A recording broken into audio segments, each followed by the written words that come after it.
Hello बच्चों, आज हम फिर से एक बार इंटरमीडिएट यानी कि बिहार बोर्ड के 12th के एग्जामिनेशन का कुछ ऑब्जेक्टिव प्रॉब्लम को लेकर आए हुए हैं, जिसमें कि हम इंटीग्रेशन इनडेफिनिट इंटीग्रेशन से पूछा गया कुछ डायरेक्ट फार्मूला से सॉल्व किया जाने वाला क्वेश्चन में हम डिस्कस करने वाला हूँ। जैसे कि फर्स्ट क्वेश्चन ये, उसके बाद फिर दूसरा, ऐसा मैंने तीसरा, है ना, एक चौथा प्रॉब्लम और एक 5 टोटल एटलीस्ट 5-6 प्रॉब्लम मैंने ऐसा लिया है जो कि डायरेक्टली फार्मूला से सॉल्व हो सकता है, एक बेसिक कॉन्सेप्ट से सॉल्व हो सकता है। ठीक है, उसके लिए करना क्या होगा, आपको देखिए इंटीग्रेशन का कुछ कॉन्सेप्ट बहुत ही कॉन्सेप्चुअल फार्मूला होता है। जैसे dx का डिफरेंस इंटीग्रेशन x, ये तो जानना ही चाहिए। x raise to the power n dx, इसका इंटीग्रेशन का फार्मूला होता है x raise to the power n+1 upon n+1+c, basic formula होता है, ये पता होना चाहिए। इंटीग्रेशन का फार्मूला हम लोग डिफरेंशिएशन की मदद से भी याद कर सकते हैं। जैसे आपको पता होगा कि अगर हम ln x का, है ना, डिफरेंशिएशन करें तो क्या होता था 1/x, है ना। तो ये तो 1/x का इंटीग्रेशन करेंगे तो क्या हो जाएगा, ln x मिलेगा। उसी तरीके से अगर differentiation e raise to the power x का करते थे तो हमको क्या मिलता था, e raise to the power x। तो उसी तरीके से e raise to the power x का इंटीग्रेशन कीजिएगा तो आपको e raise to the power x मिलेगा। A raise to the power x का डिफरेंशिएशन जब होता था तो आपको मिलता था ln a into a raise to the power x। उसी तरीके से अगर e raise to the power x का इंटीग्रेशन कीजिएगा तो आपको मिलेगा a raise to the power x divided by ln a। ठीक है, अब देखो ln x, इसका इंटीग्रेशन याद रख लो तो काम आएगा, क्योंकि ये हम बाद में आइलेट के थ्रू प्रूव करके आपको दिखाएंगे, है ना, आपको प्रूव करके बताएंगे आइलेट के थ्रू। लेकिन अभी आप इसको मेमोराइज कर लो, ये ज़्यादा अच्छा रहेगा। ठीक है, cos x का डिफरेंशिएशन क्या होता था, आपको याद हो अगर, डिफरेंशिएशन का फार्मूला d ओवर, एक मिनट, है ना, just a second, d over dx। ठीक है ना, अगर हम लोग cos x का देखते थे, d ओवर dx, अगर हम लोग cos x का देखते थे तो होता था ये sin x, माइनस का साइन कहते हैं ना, माइनस sin x। तो उसी तरीके से अगर sin x का इंटीग्रेशन किया जाए तो माइनस cos x मिलेगा। cos x का integration sin x, tan x का जो है फॉर्मूला होता है वो मैं बताऊंगा, वैसे बहुत इजी है, इसको याद रख लीजिए, माइनस ln cos x। तो उसी तरीके से cot x का ln sin x मॉड में, sec x का ln sec x plus tan x। ये कुछ बेसिक इंटीग्रेशन है जो कि टोटल कितने, 14, 15, 16 इंटीग्रेशन। ये सी एस कॉसेक लिखा हुआ है ना, इसको कॉसेक पढ़ते हैं। तो आप इसको मेमोराइज कर लीजिए और साथ में कुछ और भी स्टैंडर्ड फॉर्म रिजल्ट्स है जो कि एक ही टर्म में दिया हुआ रहता है, इसको इसका प्रूफ भी है। ठीक है, वो मैं बाद में डिस्कस करूंगा अपने आने वाले अगले सीरीज में। लेकिन आप अगर इसको याद कर लेते हैं ये मेमोराइज हो जाएगा, आपको रटना नहीं है। जनरली 2-4 बार जैसे है ना, इसको लिख लो, अपने स्टडी टेबल के सामने इसको चिपका दो और इसको एक बार इसके थ्रू डेली गो थ्रू कर लो, देख लो, तो देखते देखते अचानक याद हो जाएगा। और अगर प्रॉब्लम करोगे तो प्रॉब्लम यूज करते करते भी ये चीज़ याद हो जाएगी। ठीक है, तो प्रॉब्लम पे, क्वेश्चन पे आते हैं कि क्वेश्चन क्या पूछा गया और इससे कैसे फायदा होगा। ठीक, सबसे पहला प्रॉब्लम लो। ठीक है, ये प्रॉब्लम देख करके इसमें तुमको एक कॉन्सेप्ट का ज़रूरत है, ट्रिग्नोमेट्री का कुछ स्टैंडर्ड फार्मूला रिजल्ट तुमको याद होगा, जो सबसे बेसिक होता है। 10th में पहली बार ये सीखे होगे, sin स्क्वायर एक्स प्लस, है ना, cos square x equal to 1, है ना, ये वाला रिजल्ट तो सीखे होगे। तो तुम यहाँ पर देख पा रहे हो कि क्या लिखा हुआ है, integration of dx sin square x cos square x. तो तुम इसको कैसे ब्रेक थ्रू कर सकते हो, ब्रेक कैसे कर सकते हो, देखो तुम इसको लिख सकते हो ऐसे, यहाँ कुछ नहीं है तो ये 1 से मल्टीप्लाई है ना, तो तुम इसको क्या लिख सकते हो, 1 को क्या लिख सकते हो, sine square x plus cos square x upon, नीचे जो दिया हुआ है उसको लिख लो, sine square x cos square x dx। ठीक है, अब तुम इसको क्या करो, सेपरेट कर दो। जैसे सेपरेट करोगे तो क्या होगा, सेपरेट करते ही हो जाएगा इस तरीके से, sign square x upon sign square x cos square x dx plus, ठीक है, उसी तरीके से करो, cos square x upon sign square x cos square x dx। Alright, अब तुम क्या देख रहे हो कि यहाँ भी साइन स्क्वायर एक्स से ये साइन स्क्वायर कैंसिल हो गया, यहाँ भी कॉस स्क्वायर एक्स से ये कॉस स्क्वायर एक्स से इससे कैंसिल हो गया। वेरी गुड, तो अब क्या बचा आपके पास, 1 बटे कॉस स्क्वायर एक्स dx, और यहाँ क्या बचा, 1 upon sine square x dx। अगर 10th का ट्रिग्नोमेट्री थोड़ा बहुत याद भी होगा तो तुम्हें पता चल रहा होगा कि एक फॉर्मूला तुम पढ़े होगे कि 1 अपॉन कॉस एक्स, है ना, एक मिनट, 1 अपॉन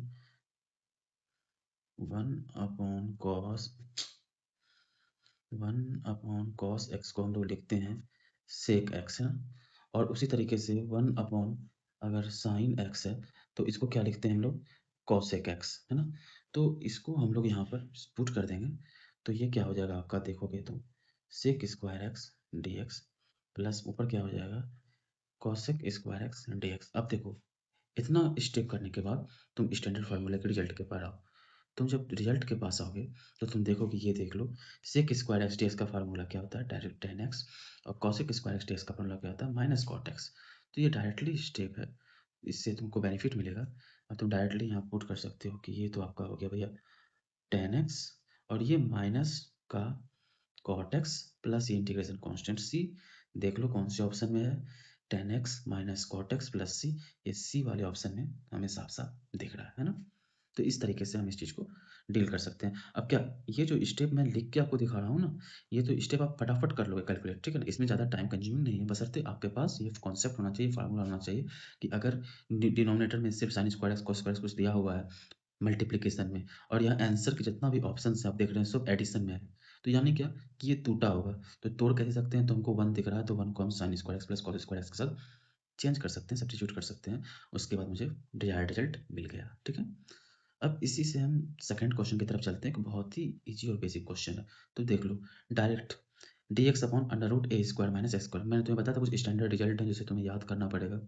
देखो दिख रहा है ये स्टैंडर्ड रिजल्ट क्या है, d x upon under root a square minus x square, ठीक है। तो अब तुम देख लो कि कंफ्यूज मत होना किसी भी चीज़ में, यहाँ पर देख लो डी एक्स अपॉन ए स्क्वायर माइनस एक्स स्क्वायर तुमको साफ से दिख रहा है, और इसका क्या था ऑप्शन वहाँ पे, साइन इनवर्स एक्स अपॉन ए प्लस सी, है ना।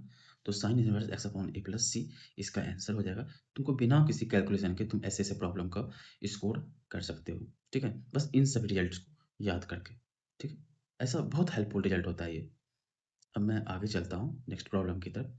ये देखो नेक्स्ट प्रॉब्लम क्या है, अभी ये देख के थोड़ा सा लग रहा है ना एक्स स्क्वायर अपॉन इतना, इसको पहले ओपन करो, ओपन करोगे तो क्या होगा, इसको मल्टीप्लाई होगा तो x square upon x square plus x square, और ये टोटल में क्या है डी एक्स, तो ये तो कट गया ना, तो ये क्या बच गया, one plus x square D x, ठीक है।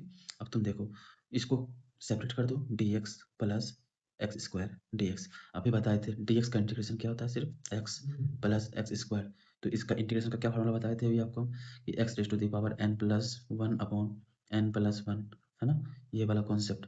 तो डायरेक्टली इसको यूज करो, तो एक्स टू प्लस वन बटे टू प्लस वन प्लस एक इंटीग्रेशन कॉन्स्टेंट सी हो गया, तो एक्स प्लस एक्स क्यूब बटे थ्री प्लस सी। अब तुम देख लो ऐसा कुछ ऑप्शन तुमको दिख रहा है क्या, देख लो एक्स प्लस एक्स क्यूब बटे थ्री प्लस सी, है ना, तो ये कौन सी ऑप्शन में है, option number D, directly put the value and get the answer. तो ये बहुत ही इजी क्वेश्चन था और ये तुमसे होना चाहिए। उसके बाद फिर नेक्स्ट प्रॉब्लम में आते हैं। ये देखो ये problem, five minus three sine x upon cos square x d x, तुम्हें दिख रहा है ना अभी भी कि चीज़ें कैसे चल रही है। तुम देखो इसको क्या करना है, पहले सबसे पहले सेपरेट करते हैं। क्यों करते हैं, क्योंकि यहाँ पर मुझे आंसर जो दिया हुआ है तुम सब देख रहे हो, प्रत्येक ऑप्शन एडिशन के टर्म में है, ठीक है। तो इसको जैसे तुम अलग करोगे तो ये ऐसा लिखा जाएगा, five upon cos square x, ठीक है, डी एक्स माइनस थ्री बाहर ले लो इंटीग्रेशन कॉन्स्टेंट से, क्योंकि कोई फर्क नहीं पड़ता, three sine x upon cos square x d x, ठीक है। अब अभी भी मैंने तुम्हें बताया कि क्या क्या बता दिया है, one upon cos one upon cos x जो होता था वो कितना होता था, ये टर्म सेक एक्स होता था ना, और तुम्हें ट्रिग्नोमेट्री कुछ फार्मूले याद होने चाहिए, जैसे कि sine x upon cos x क्या लिखते हैं डायरेक्टली हम लोग, टेन एक्स, ऑलराइट। तो इसको तुम्हें ध्यान रहना चाहिए, तो चलो इस दो कॉन्सेप्ट को हम लोग यूज करेंगे यहाँ पे, तो ये क्या हो जाएगा, ये हो जाएगा तुम्हारा five upon cos square x, यानी क्या कि इसको डायरेक्टली अपॉन छोड़ो एंड डायरेक्टली लिखो five sec square x d x, alright, और माइनस थ्री कॉमन है इसको बाहर ले, और देखो साइन इसको तुम ऐसे तोड़ो, साइन एक्स बटे कॉस एक्स इंटू वन बटे कॉस एक्स डी एक्स, ठीक है। तो अब तुमको ये दिख गया कि ये साइन एक्स बटे कॉस एक्स टेन एक्स बन जाएगा, ये वन बटे कॉस एक्स बन जाएगा सेक एक्स, इसको लिख लो। तो ये आपका हो गया five sec square x d x minus three, ये हो गया तुम्हारा tan x into sec x d x. अब तुम देख रहे हो ये स्टैंडर्ड रिजल्ट है, कैसे मैं अभी दिखाता हूँ तुम्हें। देखो मैंने जो याद करने के लिए तुम्हें लिस्ट दिया है ना, तुम देखो integration of sec square x ये रहा, सेक स्क्वायर एक्स पहला इंटीग्रेशन ये चाहिए था। दूसरा क्या चाहिए था तुम्हें, sec x into tan x, alright. तो कहाँ गया खोजो, ये देखो sec x into tan x, कितना आसान हो गया तुम्हारे लिए। Sec x into tan x की जगह पर डायरेक्टली तुम सेक एक्स लिखोगे और सेक एक्स स्क्वायर की जगह पर डायरेक्टली तुम टेन एक्स लिखोगे, ठीक है। तो एक जगह सेक एक्स लिखना है, एक जगह टेन एक्स लिखना है। वापिस से चलते हैं अपनी प्रॉब्लम पर, और कहाँ गया, ये रहा। तो यहाँ पे पुट करो, तो ये तुम्हारा हो गया 5, इसका क्या बता, टेन एक्स माइनस थ्री, इसके जगह क्या रखना है, sec x plus C, alright. तो खोजो कौन सा ऑप्शन है, 5 tan x minus three sec x plus C, fortunately first option, ठीक है, ये मैच हो गया। तो ये बहुत ज़्यादा हेल्प करेगा तुम्हें कॉन्सेप्ट को यूज करने। अभी तुम देख लो फिर इस प्रॉब्लम को देखो, है ना, integration of cos x d x. वैसे इसका प्रूफ अगर होगा तो मैं किसी आगे वीडियो बनाऊंगा, उसमें डाल दूंगा। लेकिन अभी जो मैंने तुम्हें एक लिस्ट दिया हुआ है कि इसे याद कर लो एकदम, देखो डायरेक्टली है ना, इंटीग्रेशन ऑफ कॉसेक एक्स क्या है, minus l n of cosec x plus cot x plus C. इसको और भी फॉर्म में हम कन्वर्ट कर सकते हैं, लेकिन कम से कम एक भी फॉर्म तुम याद रखोगे तो दूसरे फॉर्म में खुद पर खुद चेंज कर सकते हो। तो इसका क्या है, minus l n cosec x plus cot x plus C. देखते हैं ऑप्शन में है या नहीं डायरेक्टली प्रॉब्लम। सो तुम देख पा रहे हो यहाँ इंटीग्रेशन ऑफ कॉस एक्स है, वहाँ माइनस है l n cosec x plus cot x plus C, alright. वहाँ था माइनस, है ना, l n cosec x plus cot x plus C.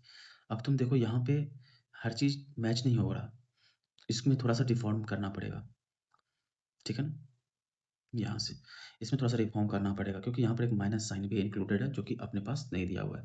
तो हम उसको रिफॉर्म कर सकते हैं, कैसे अभी मैं दिखाई देता हूँ, अच्छी बात है, एक ऐसा प्रॉब्लम मिल गया, ठीक है।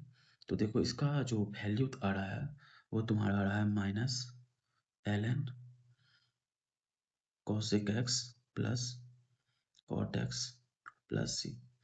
यहाँ पर माइनस साइन नहीं है तो हम अभी इसे कुछ नहीं कर सकते, तो मैं बताता हूँ यहाँ पर देखो इस माइनस को इधर लेके आओ, तो लॉग का कॉन्सेप्ट होता है, तुम्हें पता हो लॉग में एक कॉन्सेप्ट होता है कि अगर मान लो ए यहाँ पर ऐसा दिया हुआ ए लॉग एम, तो तुम इसको लिख सकते हो लॉग एम की पावर ए, ठीक है, ऐसा लिख सकते हो।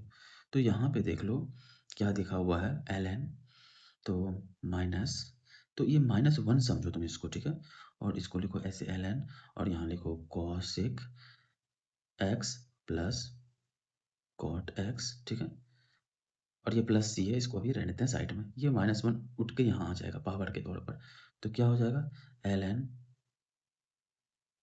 Cosec x plus cot x e power minus one. अब क्या हो जाएगा एल एन, इसको लिख लो one upon cosec x plus cot x, ठीक है, ये ऐसा हुआ। अब इसको थोड़ा सा सॉल्व करो, तुम्हें पता है, क्या पता है, कॉसेक एक्स को क्या लिख सकते हैं, one upon sine x, plus cot को क्या लिख सकते हैं, cos x upon sine x लिख सकते हैं, वेरी गुड। तो अब तुम इसको क्या लिखोगे आगे चल करके, एल एन, देख लो ये साइन एक्स तो साइन एक्स हो गया कॉमन, तो साइन एक्स ऊपर आ जाएगा, यहाँ बचेगा one plus cos x, alright. अब तुम देखो तुम आगे यहाँ से क्या कर सकते हो कि इसमें तुम लिखो वैल्यू, देखो कैसे लिखेंगे हम, l n cos x, sine x को लिख सकते हैं हम लोग two sine x by two cos x by two, half angle formula के यूज से, ठीक है। और वन प्लस कॉस एक्स एक फार्मूला होता है जो तुम्हें पता होना चाहिए, क्या होता है देख लो कि कॉस स्क्वायर एक्स माइनस, ठीक है ना, sine square x equal to जो होता है वो होता है कॉस टू एक्स, ठीक है। अब इसी से बाकी सब फार्मूला को ट्राई करते हैं, तो वन प्लस कॉस एक्स का जो फार्मूला है तुम इसको लिख सकते हो यहाँ से, देख लो मैं दिखा देता हूँ, इसका यूज करना है कॉस टू एक्स के टर्म में बता रहा हूँ, इक्वल टू हो जाता है two cos square x minus one, तो इसलिए cos square x equal to two cos square x equal to हो जाता है आपका one plus cos two x. तो हम इस कॉन्सेप्ट को यूज करने वाले हैं, तो यहाँ पे पुट कर दो, देख लो one plus cos two x की जगह पर मतलब क्या, यहाँ पर टू एक्स तो यहाँ एक्स है, यहाँ देखो यहाँ पर टू एक्स है तो यहाँ पर एक्स है, यानी कि यहाँ पर दो है तो यहाँ पर क्या हो गया एक, तो यहाँ पर अगर x होता तो यहाँ पर क्या होता है x बटे टू होता, यहाँ पर अगर x होता यानी कि इसका देख लो ये टू एक्स है तो यहाँ x है, ठीक है, मतलब इस जो यहाँ पर अवेलेबल है उसका यहाँ आधा है, तो यहाँ पर अगर x होता तो यहाँ कितना होता x बाय टू, तो वही मुझे करना है, यहाँ पे पुट कर दो, तो यहाँ पर हो जाएगा तुम्हारा two cos square x by two, ठीक है। तो cos square x by two, cos square x by two directly cut गया, ये टू और ये टू चला गया, तो यहाँ क्या बचा एल एन, और देख लो तुम साइन एक्स बाय टू, है ना, कॉस एक्स बाय टू, और साइन थीटा बटे कॉस थीटा क्या होता है बच्चों, टेन थीटा होता है। तो तुम डायरेक्टली पुट कर दोगे, यहाँ लिख दोगे टेन एक्स बाय टू, और ये किसके अंदर है, मॉड के अंदर है। तो तुम्हारा आंसर कितना हो गया, log tan x by two plus C. तो तुम देख पा रहे हो कि अगर तुम इस फार्मूले को याद रखे और कुछ छोटा मोटा कॉन्सेप्ट भी पता है तो हम लोग आंसर को निकाल सकते हैं। It's not a very difficult task. लेकिन हाँ, याद रहना चाहिए ये नहीं कि यहाँ माइनस सिंबल था, यहाँ पर माइनस नहीं है। पहला ये ऑप्शन आपको गलती करवाने के लिए बैठा हुआ है, इस पर मार के नहीं आ जाना है, वरना नंबर नहीं मिलेगा, है ना। चलो नेक्स्ट क्वेश्चन देखो 34, देखो कितना बेनिफिशियल क्वेश्चन है। D x upon under root x square plus a square, मैंने वो लिस्ट दी है, फिर से मैं वही बोलूँगा, उस लिस्ट में जितने भी फार्मूले मैंने दिए हुए हैं उसको रिमेंबर कर लो, देख लो। D x upon root under x square plus a square, l n x plus under root x square plus a square plus C, ठीक है। तो डायरेक्टली आंसर को पुट करो और तुम्हारा आंसर तुम्हारे सामने है। ये देखो डी एक्स अपॉन इतना, तो इसका क्या था, l n x plus under root, ये वाला फार्मूला। तो ऑप्शन ए इज करेक्ट, ठीक है। तो बस आज के लिए इतना ही।